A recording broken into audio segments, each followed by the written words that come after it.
I sat in that salon chair for 20 years, trusting Maria with my hair. When I saw what she did to me in the mirror, I knew it wasn't an accident. What I discovered next about my so-called friend changed everything. My name is Patricia, and I'm 58 years old. For the past 20 years, I've been going to the same hair salon every 6 weeks like clockwork. Maria wasn't just my hairdresser. She was someone I trusted, someone I considered a friend. We talked about everything, my divorce, my kids, my job struggles, my dating life. She knew all my secrets, all my insecurities. I even sent her Christmas cards and invited her to my birthday parties. But over the past year, something had been off. If you've listened this far, please let us know which country you're watching from in the comments. My hair never looked quite right when I left the salon. I kept telling myself it was just me being too critical. Last month I had a very important job interview. I'd been unemployed for 8 months, and this position could change everything for me. I booked an appointment with Maria, specifically asking for a sophisticated, professional look. I showed her pictures from magazines. I explained how important this was. She smiled and said, "Don't worry, honey, I'll make you look perfect." I trusted her completely. I was chatting away as usual, telling her about the interview, when she spun my chair around to face the mirror. What I saw made my heart stop. My hair was destroyed. It was uneven, choppy, and looked like it had been cut by a child. The layers were jagged, completely asymmetrical. One side was significantly shorter than the other. I stared at myself in that mirror, and Maria was standing behind me with this strange expression on her face. Not shock, not horror at what she'd done, but something that looked almost like satisfaction. I said, "Maria, what happened? This doesn't look right." And she shrugged, and said, "Sometimes hair just doesn't cooperate. You can style it differently at home." 20 years of friendship, and she was dismissing the worst haircut of my life like it was nothing. I paid her, tipped her out of habit, and left feeling absolutely devastated. I went home and looked at photos of myself from the past year. That's when I started to notice the pattern. My hair had been getting progressively worse with each visit. Subtle at first, then more obvious. I called my daughter Sarah, who's brutally honest. I asked her if she'd noticed anything about my hair lately. She was quiet for a moment, then said, "Mom, I've been wondering why you keep going back to that salon. Your hair hasn't looked good in months." I started thinking about all the times Maria had seemed distracted, almost irritated when I came in. Times when she'd made little comments about my life, my age, my dating attempts.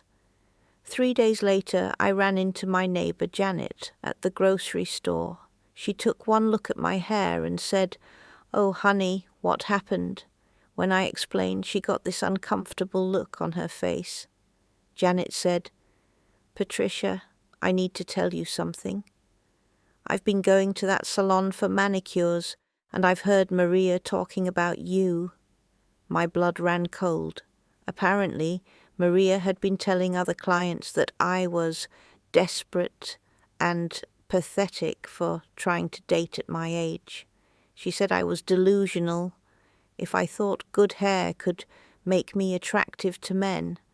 But here's the worst part. She'd been deliberately sabotaging my hair to teach me a lesson about aging gracefully.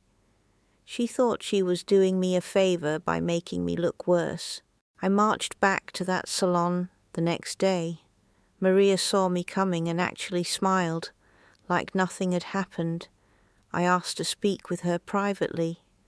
I said, "Maria, I know what you've been doing to my hair, and I know what you've been saying about me." The colour drained from her face.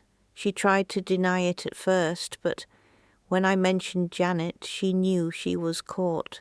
Then she had the audacity to say, "I was just trying to help you accept reality, Patricia." Help me by destroying my confidence and humiliating me, by taking my money while sabotaging my appearance? That's not help. That's cruelty disguised as friendship. I did something I'd never done before. I demanded my money back for the last 6 months of appointments.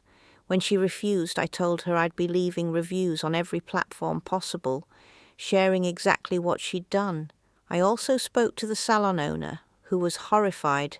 Turns out I wasn't the first client Maria had done this to. She had a pattern of targeting women she considered too old for certain styles. The owner fired her on the spot. She also gave me 6 months of free services with their best stylist to fix what Maria had done to my hair. My new stylist, Carmen, was amazing. She worked for 3 hours to fix Maria's sabotage. When she was done, I looked in the mirror and saw myself again, confident, attractive, and age-appropriate but not aged down. I got that job, by the way, and I've been on several dates since then. My hair looks fantastic, and more importantly, I feel fantastic. I learned that Maria's actions said nothing about me, and everything about her own insecurities and cruelty. She was threatened by my confidence and tried to destroy it. If you're watching this and something feels off about a service you're paying for, trust your instincts. Don't let anyone, stylist, doctor, mechanic, anyone, make you feel like you're being too picky about work you're paying for. And remember, real friends want you to look and feel your best. They don't sabotage you to make themselves feel better. They don't try to humble you with cruel actions disguised as help. You have the right to fire anyone who works for you, especially someone who's supposed to make you feel confident and beautiful. If this story resonated with you, please share it. Someone else might need to hear that they're not imagining things when a service provider seems to be doing poor work on purpose. Subscribe to Wise Women's Stories for more experiences about standing up for ourselves and recognizing when people in our lives aren't really on our side. Thank you for listening. Remember, you deserve to be treated with respect by everyone you pay for services, and you deserve to feel beautiful at any age,